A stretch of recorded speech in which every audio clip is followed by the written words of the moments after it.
paborito niyong online tambayan ni Kuya. Ito ang PBB Gen 11 Up.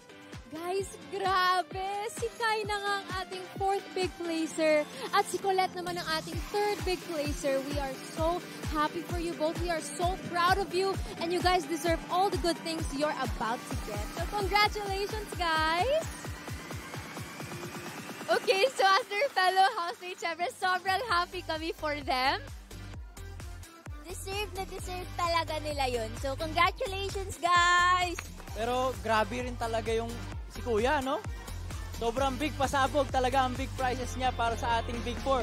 Lalo na sa big winner. Ayos talaga tong si Kuya. Isipin mo, may pa brand new house and lot from Vistaland at Lifescapes Incorporated.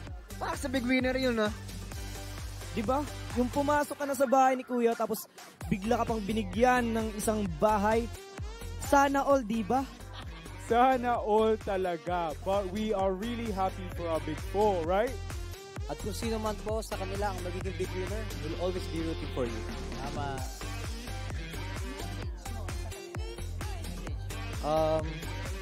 Good luck po sa inyo. And, bahala na po ang Diyos. See you later. See you later, guys. Love you. Salamat po sa suporta nyo. Sinisave ata nila yung kanilang mga nobelang message pag nagkita-kita na sila mamaya. Pero true na kung sino man na maging big winner tonight, deserve na deserve nila. Actually, lahat sila deserve talaga eh. Deserve niya yung lahat na matatanggap niya. Pero ito na nga, sino kaya kila Fiang at Rain ang ating tatanghaling big winner this season? Team Online at Team Dolby Theater, isigaw nyo na yan, i-type nyo na yan sa comment section. Let's go, go, go! At hindi ko na ito patatagalin pa dahil I'm super duper excited just like you guys. Kaya tara na at ibalik na natin ang updates dyan sa studio.